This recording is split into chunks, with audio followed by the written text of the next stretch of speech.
तुम जाओ यहाँ से। मैं क्यों जाऊँ, तुम जाओ। बस करो, तुम दोनों देवरानी जिठानी की नोक झोंक से तो मैं बहुत ही परेशान हो गई हूँ। ये है निर्मला जी, अपने घर में 3 बेटों और 2 बहुओं के साथ रहती थी। निर्मला का छोटा बेटा अभी कुंवारा था। दोनों बड़े बेटों के बच्चे भी साथ में ही रहते थे। कहने को तो भरा पूरा परिवार था, मगर एक दिन भी ऐसा नहीं जाता था जब बहुएं आपस में लड़ाई झगड़ा नहीं करती थी। अब तो इन दोनों का एक साथ रहना भी मुश्किल हो गया था। रितु और सोनम का तो रिश्ता ऐसा था जैसे धूप और छाँव। क्या अब ये दोनों एक साथ इकट्ठे रह पाएंगी? क्या घर में कभी सुख शांति बन पाएगी? बस आइए देखते हैं इन्हीं बातों को। रितु, सोनम, जरा इधर तो आना। दोनों निर्मला जी की आवाज़ सुनकर दौड़ी चली आए और दोनों ने एक साथ ही कहा, जी माँ जी। बहू सुनो, आज मेरा भाई आने वाला है, यानी तुम्हारे मामा जी आ रहे हैं। खाने में जरा कुछ अच्छा सा बना लेना। माँ जी, राजमा बना लेते हैं। नहीं नहीं माँ जी, गोभी आलू बनाते हैं। नहीं नहीं माँ जी, राजमा बनाएंगे। मैं बड़ी हूँ ना, मैं जो कहूँगी वही बनेगा। आहा, बड़ी आई, मैं बड़ी हूँ, अब अपनी मर्जी का भी मैं कुछ नहीं बना सकती। बस अब दोनों की फिर से शुरू हो गई नोकझोंक। अब टॉपिक इनको मिल गया, सब्जी कौन सी बनाए। बस करो तुम दोनों, शर्म करो। कोई बड़ा पास में बैठा है, उसी का ही थोड़ा लिहाज कर लिया करो। और तुम दोनों शुरू हो जाती हो हर जगह। एक काम करो, राजमा और गोभी आलू दोनों ही बना लो। जब देखो चिक चिक करती रहती हो। ये नहीं कि थोड़ा दिमाग भी लगा लो। जाओ जाके खाना बनाओ। दोनों ने जाकर अपना काम शुरू कर दिया और अब देखते हैं कि मामा जी को भी किसकी हाथ की सब्जी ज़्यादा पसंद आती है। तभी तो इन्हें एक और टॉपिक मिलेगा लड़ने के लिए। बस अभी ये काम कर ही रही थी दोनों कि हॉल में से बच्चों की लड़ाई की आवाज़ आती है और दोनों हॉल की तरफ भाग जाती हैं और देखती हैं। क्यों मारा मुझे? अब मैं भी तुझे मारूंगा। मारा, गौरव भैया ने मारा, मुझे मारा, मम्मी ने मारा। गौरव, क्या हुआ बेटे, क्यों लड़ रहे हो तुम दोनों? आपके ही बेटे ने मारा है मेरे सूरज को। देखो कैसे रो रहा है बेचारा। आ मेरा बच्चा, मेरे पास आ जा। नहीं चाची, मैंने इसे नहीं मारा, पहले सूरज ने मुझे मारा है, तब मैंने उसे मारा। पहले ये मुझे छेड़ जाता है, बाद में जोटी बोटी कर रोने लग पड़ता है। बस बस, ज्यादा ना बोल, जैसी माँ वैसा बेटा। सोनम, तुम बच्चों से कैसी बातें कर रही हो? हमारे झगड़े में बच्चों को मत लेकर आओ। आप ही अपने बच्चे को ये सब सिखाती हैं, तभी तो वो मारता है मेरे सूरज को, बेचारा बच्चा मेरा। फिर से दोनों लड़ने लग जाती हैं और आवाज़ सुनकर निर्मला जी परेशान हो जाती हैं। दोनों को शांत करवाने के बाद निर्मला जी कहती हैं, मैंने सोचा था कि दोनों एक साथ रहेंगी तो घर में खुशहाली बनी रहेगी, लेकिन ये तो हर वक्त लड़ती ही रहती हैं। अब मैं क्या करूं इन दोनों का? एक दिन भी शांति से रहने नहीं देती। बच्चे भी तुम दोनों से ही झगड़ा करना सीख रहे हैं। जैसे बड़े करेंगे बच्चे भी तो वैसे ही करेंगे ना। जाओ बच्चों, जाके तुम लोग पढ़ाई करो और तुम दोनों जाओ किचन में, मामा जी आने वाले हैं, जल्दी से खाना बनाओ। निर्मला जी की बात सुनते ही दोनों खाना बनाने चली जाती हैं, मगर मन ही मन एक दूसरे को कोसती रहती हैं। और वक्त हो जाता है मामा जी के आने का। मामा जी आते हैं, खाना खाते हैं और किसी की भी खाने की तारीफ नहीं करते। दोनों का मुंह बन जाता है और गुस्से गुस्से में पूरी रसोई संभालते हैं और सोने के लिए चली जाती हैं। अगले दिन फिर शुरू हो जाती हैं। सुबह सुबह ही घर में किच किच किच किच किच किच की आवाज़ आने लग जाती है। भाभी आज ही आलू पूड़ी मांग रहे थे, आपको पता था ये सब? आपने जानबूझकर आलू की रोटी बनाई है ना? नहीं नहीं सोनम, मैंने जान के आलू की रोटी नहीं बनाई। आज इन्हें ना जल्दी जाना था, बस इसीलिए मैंने आलू की रोटी तैयार कर दी। तो रोहन ने ही तो आलू पूड़ी मांगी थे, मैं कौन सा अपनी मर्जी से बना रही हूँ?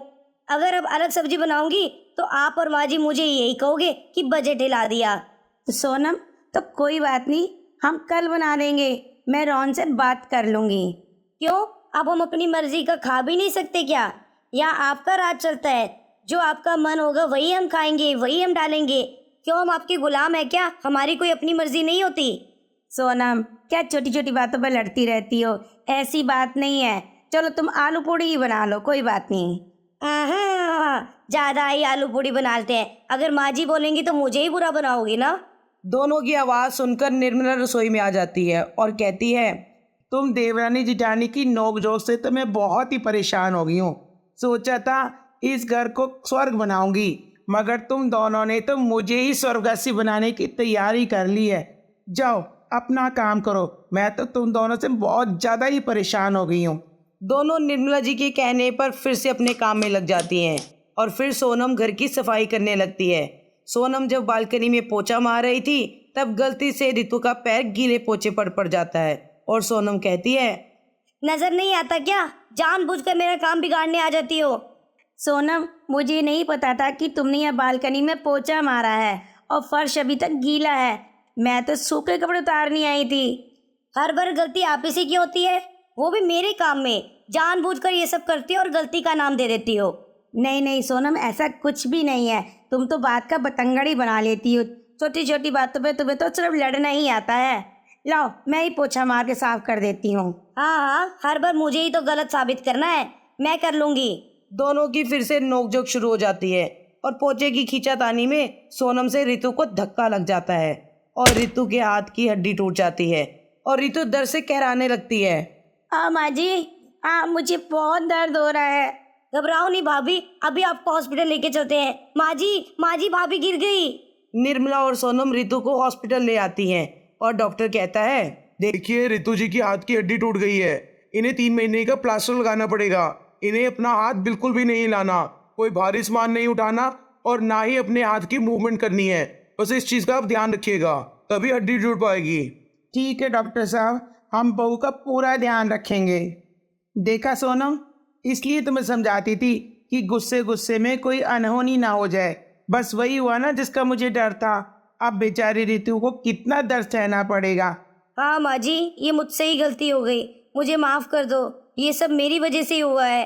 भाभी तो कभी भी मुझे तंग नहीं करती थी, मैं ही हूँ जो उनसे गलत बोलती रहती थी और लड़ाई करने का बहाना ढूंढती रहती थी। चलो, जो हुआ सो हुआ, अब बात को छोड़ो। आगे से इस बात का ध्यान रखना कि लड़ाई झगड़े में कुछ नहीं पड़ा। नोक झोंक का असर हमारे बच्चों पर भी पड़ता है और हमारे पतियों पर भी असर पड़ता है।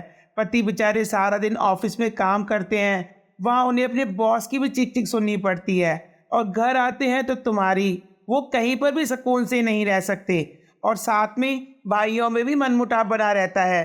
अगर एक औरत चाहे तो घर बना सकती है और बिगाड़ भी सकती है। इसलिए बेटे, जितना तुम प्यार से रहोगे घर को स्वर्ग बना सकोगे और जिस घर में सुख शांति हो, धन लक्ष्मी का वहाँ प्रवेश हमेशा रहता है। इस बात का हमेशा ध्यान रखना। जी माँ जी, मैं आगे से ज़रूर ध्यान रखूंगी और भाभी से भी कभी लड़ाई झगड़ा नहीं करूंगी। बस उस दिन के बाद घर में सुख शांति रहती है और दोनों देवरानी जेठानी बहनों की तरह रहती हैं और एक दूसरे का ख्याल भी रखती हैं। हमें इस कहानी से यही सीख मिलती है, घर में सुख शांति होना बहुत ज़रूरी है। अगर घर में सुख शांति रहेगी तभी सुकून से इंसान रह पाएगा। अगर घर में लड़ाई झगड़ा रहेगा तो नेगेटिविटी बनी रहेगी, जिससे हमारी तकलीफ़ें भी बढ़ती रहेंगी। उम्मीद करती हूँ आपको मेरी आज की कहानी अच्छी लगी होगी और हमें कमेंट करके ज़रूर बताइएगा कि आपको हमारी कहानियाँ कैसी लग रही हैं। मिलते हैं आपसे नई कहानियों के साथ, तब तक के लिए take care, bye, stay safe and stay healthy.